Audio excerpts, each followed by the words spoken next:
Hello future IITians and NITians. तो circle में JEE mains में दो सर्किल के इन्वॉल्वमेंट वाले क्वेश्चंस काफ़ी पूछे जाते हैं। यहाँ पे कुछ बेसिक चीज़ें अगर अपने को पता है तो अपन आराम से 4 नंबर सिक्योर कर सकते हैं। जैसे अपने को क्या पता होना चाहिए कि अगर मान लो मेरे पास में दो सर्किल दे रखे हैं, दोनों एक दूसरे को एक्सटर्नली टच कर रहे हैं, तो दोनों सर्किल के सेंटर्स के बीच की डिस्टेंस हमेशा दोनों सर्किल के रेडियस के सम के इक्वल होगी। अगर वहीं पे ये इंटरनली टच करते हैं तो डिफरेंस के इक्वल होगी। और यहाँ पे मॉड इस वजह से लगाया गया कि डिफरेंस जो है कभी कभी नेगेटिव भी आ सकता है अगर हम यहाँ पे छोटे वाले सर्किल की रेडियस में से बड़े वाले सर्किल को सबट्रैक्ट कर रहे हैं। तो इस चीज़ का अपने को बस ध्यान रखना है। और अगर दो सर्किल अपने को दे रखे हैं, दोनों एक दूसरे को इंटरसेक्ट करते हैं, तो हमेशा दोनों सेंटर्स के बीच की डिस्टेंस दोनों रेडियस के सम से कम और डिफरेंस से ज़्यादा होगी।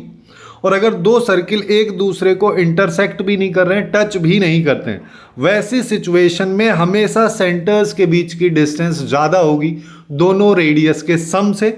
और एक लास्ट पॉइंट कि अगर अपने को यहाँ पे सर्किल एक दूसरे को इंटरसेक्ट नहीं कर रहे हैं लेकिन एक सर्किल दूसरे सर्किल के अंदर है, तो उस सिचुएशन में अपने पास में दोनों सेंटर्स के बीच की डिस्टेंस हमेशा कम होगी दोनों रेडियस जो हैं उन दोनों के डिफरेंस से। बस ये चीज़ें अपने को याद रखनी है। तो जैसे अपने पास में ये वाला एक क्वेश्चन दे रखा है, ठीक है। इस क्वेश्चन में अपने से क्या कह रहा है कि हमारे पास में कोई भी एक सर्किल है जिसकी रेडियस 2 है और ये सेकंड क्वाड्रेंट में लाई करता है। फिर कह रहा है कि ये टच करता है दोनों कोऑर्डिनेट एक्सिस को। तो अब अपने को पता होना चाहिए कि रफली अगर हम सर्किल की बात करें तो कुछ यहाँ पे इस तरीके का सर्किल अपने पास में बन रहा होगा जिसका सेंटर यहाँ पे होगा। जितनी ये रेडियस है उतनी यही रेडियस भी होगी। अब सिंस ये कह रहा है कि इसकी रेडियस 2 है तो r की वैल्यू 2 है, लेकिन अगर हम यहाँ पे इस सेंटर को C1 बोल दूं, इसका कोऑर्डिनेट निकालेंगे तो सेकंड क्वाड्रेंट में x नेगेटिव होता है तो ये -2 आ जाएगा और y पॉजिटिव, और r की वैल्यू जिसको R1 अपन बोल देते हैं 2 यहाँ पे आ जाएगा।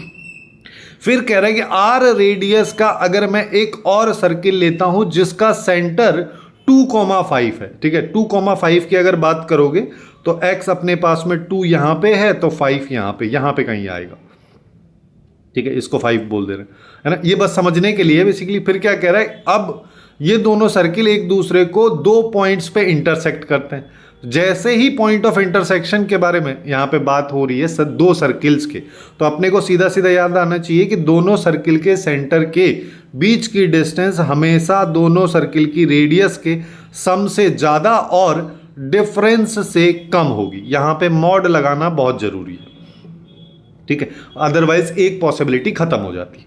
अब तो करना ही कुछ नहीं है। अब अपने पास में दूसरे सर्किल की अगर अपन बात करें तो उसका सेंटर इसने दे रखा है 2,5 और रेडियस की मैं बात करूं तो रेडियस को एक्चुअली में मैं r ले लेता हूं। तो हम यहां पे इस इक्वेशन में अगर पुट करेंगे तो r1, इसको r कर देता हूं। यहां पे C1 C2 के बीच की डिस्टेंस की बात करोगे तो 2 माइनस -2 यानी कि ये हो गया 4 का स्क्वायर, 5 में से 2 गए तो 3 का स्क्वायर, और यहाँ पे रूट आता है और इधर आ जाएगा दोनों रेडियस का सम यानी कि r+2। ये हमारे पास में इक्वेशन आ जाएगी। बस इसको सॉल्व करना है, काम खत्म। जैसे यहाँ पे बच जाएगा r-2, इसकी बात करोगे तो ये तो हो गया 5 और ये अपने पास में आ गया r+2। इसको मैं 2 पार्ट में तोड़ देता हूँ। सबसे पहला पार्ट ये, दूसरा पार्ट ये, ठीक है। तो पहले इस दूसरे वाले पार्ट को अगर अपन सॉल्व करें तो अपने को क्लियरली दिख रहा है कि ये ग्रेटर देन 5 होना चाहिए यानी कि r ग्रेटर देन 3 होना चाहिए। इस वाले फर्स्ट वाले पार्ट को अगर सॉल्व करेंगे तो इसके लिए क्या होना चाहिए कि अपन यहाँ पे बोल सकते हैं मॉड को अपन प्लस माइनस में खोल देते हैं। एक बार प्लस ले लेते हैं, जब प्लस लेंगे तो r की वैल्यू लेस देन अपने पास में 7 आ जाएगी, और जब माइनस लेंगे तो r की वैल्यू अपने पास ये आ जाएगी। या तो प्लस हो सकता है या माइनस हो सकता है, दोनों का अपन जनरली यूनियन लेते हैं। तो यहाँ पे r की वैल्यू -3 से 7 के बीच में आएगी। अब अपने को यहाँ पे क्या करना है, अब देखो पहला कंडीशन ये वाला हो गया, दूसरा ये हो गया, दोनों होना ही चाहिए। ये वाली इनइक्वलिटी भी होल्ड करनी चाहिए और ये वाली इनइक्वलिटी भी होल्ड करनी चाहिए। उस सिचुएशन में अपन दोनों का लेंगे इंटरसेक्शन। तो इंटरसेक्शन अगर लोगे तो पहले वाला कह रहा है कि -3 से 7 ये अपने पास में है, दूसरे वाला अपन से कह रहा है कि 3 से बड़ा, तो 3 को यहाँ पे कहीं ले लो तो 3 से बड़ा। तो बेसिकली दोनों में कॉमन सिनेरियो क्या अपने पास में आ गया, ये वाला आ गया। यानी कि हम बोल सकते हैं आर की वैल्यू 3 से 7 के बीच में होगी।